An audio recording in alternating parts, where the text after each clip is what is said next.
Thanks so much for joining us today on the Naturally Inspired Daily. If you haven't become a member over on livenaturallyinspired.com, we'd love to have you there. Right now, you can join for the first month free when you use promotion code Tammy. That's TAMMY.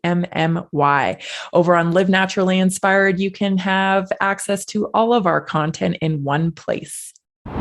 First and foremost, we are here to help people feel good so they can do what they love for longer. So let's get started with today's Health Watch tip. Today, I wanted to talk about inflammation. That's a word I think that we're all familiar with, especially when it comes to injuries and things of that nature. You know, we hurt ourselves with an acute injury, and our body's response is to, send inflammation, create inflammation to the area to heal. But when I don't think it's often that we think about inflammation when it comes to chronic disease. And we should, because inflammation really is the beginning of chronic disease. So what can we do about it? There's a lot, actually. There's a lot we can do about it. Great new book that I'm reading is called Body into Balance. Check it out if you haven't heard of it. It has tons of great information about herbs. It's like a little trusty, Bible of sorts when it comes to herbs, because you can look almost anything up and find out what it's good for. You can look at dosages. You can look at how to prepare the herb. So it's a great staple that I have in my library, and I just love it. So when it comes to inflammation, though, she has some great things to talk about. And I don't think, when we're eating foods and things like that, and the activities that we're doing every day, that we always have inflammation in the forefront of our mind. But we actually should, because, like I said before, this is the start of disease, is this general low-grade inflammation that we carry around. So one thing we can do is focus on an anti-inflammatory diet. Okay, so some simple things to think about is limit your inflammatory foods like sugar, white flour, simple carbs, trans fats, fried foods, too much booze, artificial and processed foods, right?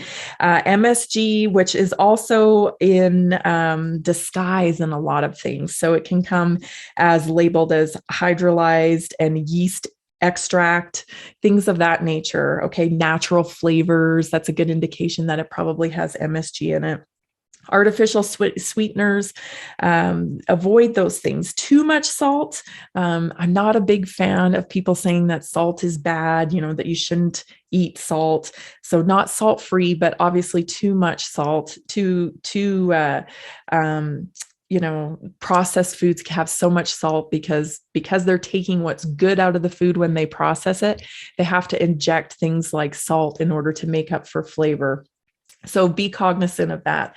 Avoid food allergens and sensitivities. So a lot of people, they think they'll get allergy testing done and they'll think, oh, I'm not allergic to that, so I can still eat it.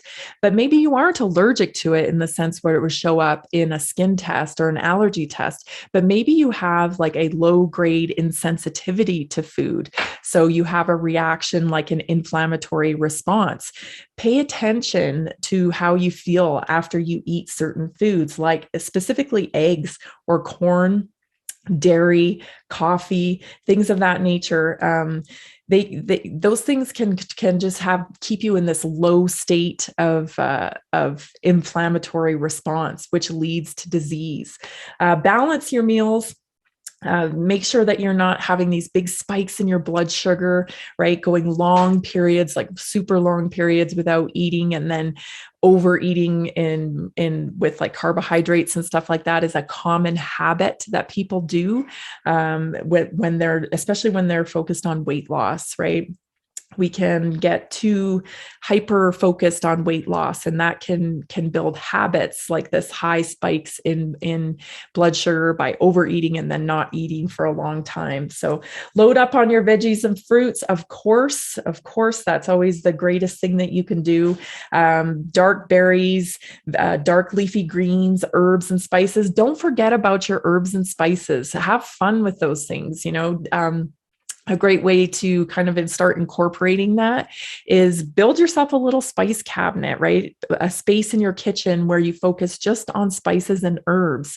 And, you can start playing with the different flavors for them. It will bring such a new diversity into your life in terms of what you're eating and how you enjoy your food. Too often we overlook spices and herbs, and we shouldn't do that because their nutritional bang for their buck is enormous. So have some fun with that. It can just expand what you're doing and in terms of what you're eating. Stay hydrated, of course, boost your omega-3s. These are all things you can do to keep inflammation at bay in your life.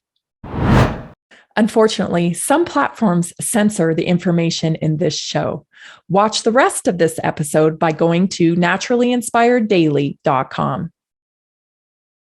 Find amazing interviews with people like David Icke, Max Egan, frontline doctors, and more at naturallyinspiredpodcast.com. Connect with me directly at tammycuthbertgarcia.com. Support our amazing team. Help us defeat censorship and become a subscriber for only $5 a month at livenaturallyinspired.com. Find me on all social media platforms at connectwithtammy.com.